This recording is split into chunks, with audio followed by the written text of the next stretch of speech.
আসসালামু আলাইকুম ভিউয়ার্স। আশা করছি আল্লাহর রহমতে সবাই ভালোই আছেন। আনহাজ ব্লগ এম এর আজকের আয়োজনে সবাইকে স্বাগত জানাচ্ছি। আজকে আমি তৈরি করেছি তেল ছাড়া চিকেন রোল রেসিপি। হেলদি এবং সুস্বাদু এই রেসিপিটি তৈরি করার জন্য প্রথমে আমি কতগুলো মাংস নিয়েছি। মাংসগুলো ছোট ছোট করে কেটে নিয়েছি। তারপর মাংসতে দিয়ে দিচ্ছি রসুন বাটা আর 1 চা চামচ পরিমাণ আদা বাটা। তো তারপর দিয়ে দিচ্ছি হাফ চা চামচ লবণ। চিকেনের জন্য আমি লবণটা দিয়েছি। তারপর কিছুটা পানি দিয়ে আমি মাংসগুলো সিদ্ধ করে নিব খুব ভালো করে। আমি এখানে হাড় ছাড়া মাংস নিয়েছি। এখন আমি ঢেকে মাংসগুলো সিদ্ধ করে নিব। এখন আমি রোলের জন্য একটি ডো তৈরি করে নিচ্ছি। তার জন্য এখানে আমি ময়দা নিয়ে নিচ্ছি। তো আপনারা চাইলে আটা দিয়েও তৈরি করতে পারবেন। তো তারপর দিয়ে দিলাম স্বাদ মতো লবণ, 1 চা চামচ পরিমাণ চিনি আর 1 চা চামচ পরিমাণ ইস্ট। এখন হালকা গরম পানি দিয়ে আমি ডোটা তৈরি করে নিচ্ছি। এখানে কিন্তু কোনোভাবেই নরমাল পানি দেওয়া যাবে না। নরমাল পানি দিলে ইস্ট কাজ করবে না আর ডোটাও ফুলবে না।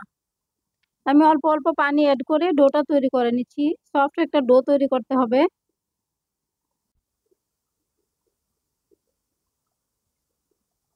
তো আমি ডোটা তৈরি করে নিয়েছি। এখন উপরে সামান্য তেল মেখে আমি একটা গরম জায়গায় রেখে দিচ্ছি। চুলার কাছে বা রোদের সুবিধা থাকলে রোদেও রেখে দিতে পারেন।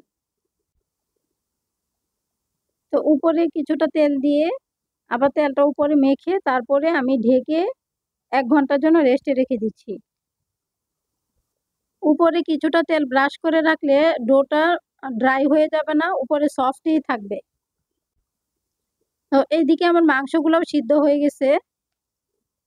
এ পর্যায়ে আমি মাংসগুলোর সাথে আমি কিছুটা পেঁয়াজ কুচি দিয়ে দিচ্ছি। তো পেঁয়াজটা আমি হালকা সিদ্ধ করে নিব। আপনারা চাইলে কিন্তু কাঁচা পেঁয়াজও ইউজ করতে পারেন। তো আমি হালকা সিদ্ধ করে নিচ্ছি। কিছুক্ষণ এভাবে রেখে নাড়াচাড়া করে তারপরে আমি নামিয়ে নিচ্ছি।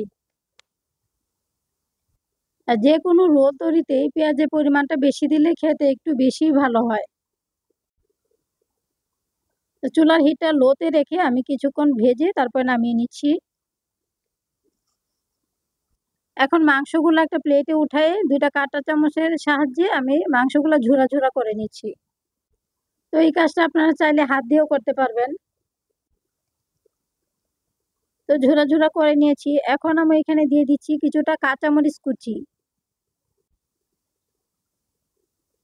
তো ঝালটা অবশ্যই আপনাদের টেস্ট অনুযায়ী দিবেন। তারপরে দিচ্ছি 1 চা চামচ চিলি ফ্লেক্স। তারপরে দিয়ে দিচ্ছি মেয়োনিজ। মেয়োনিজ যদি না থাকে বা তৈরি করতে না পারেন সেক্ষেত্রে টমেটো সস দিয়েও করা যাবে। মেয়োনিজে আমি টমেটো সসের পরিমাণটা কিছুটা বেশি দিয়েছি, সেজন্য কালারটা কিছুটা হলুদ হয়েছে। এখন আমি সবগুলা একসাথে ভালোভাবে মেখে নিচ্ছি। আমার চ্যানেলে সিদ্ধ ডিম এবং কাঁচা ডিম 2 রকমেরই মেয়োনিজ তৈরি করা আছে। তা আপনারা চাইলে রেসিপিটি দেখে আসতে পারেন। তো আমার রোলের পুরটা রেডি। এখন আমি ডোটা আরো কিছুটা মথে নিচ্ছি।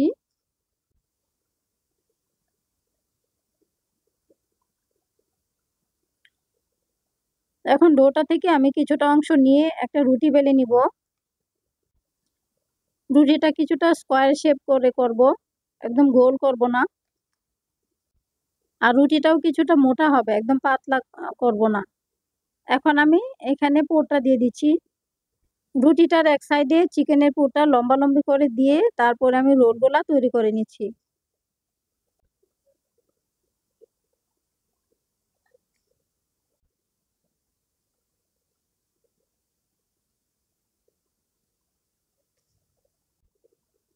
তো এইভাবেই কিন্তু আমি সবগুলা রোল তৈরি করে নিব।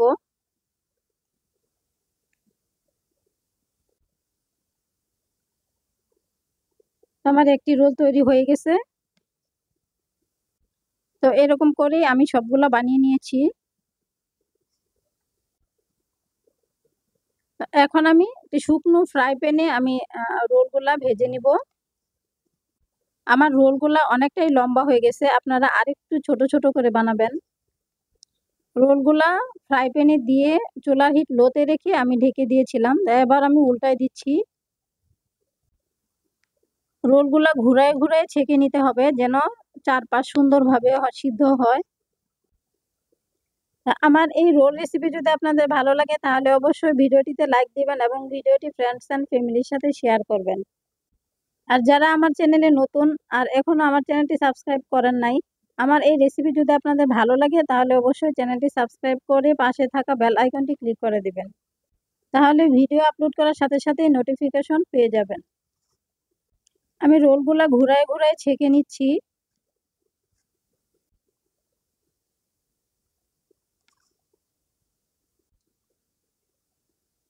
আমার এই তেল ছাড়া রোল রেসিপি আপনাদের কাছে কেমন লাগলো কমেন্টে জানাবেন। আমার রোলগুলা ছেঁকা হয়ে গেছে, এখন আমি নামিয়ে নিচ্ছি। তো আমি একটা রোল কেটে দেখাচ্ছি ভিতরটা কিরকম হয়েছে। আমার এই রেসিপি যদি আপনাদের ভালো লাগে তাহলে অবশ্যই বাসায় ট্রাই করবেন। ইনশাল্লাহ বাসার সবাই খুব পছন্দ করবে। তো আজকের মতো এখানেই বিদায় নিচ্ছি। আবারও হাজির হয়ে যাব ইনশাল্লাহ পরবর্তীতে নতুন কোনো রেসিপিতে। সেই পর্যন্ত সবাই ভালো থাকবেন। আল্লাহ হাফেজ।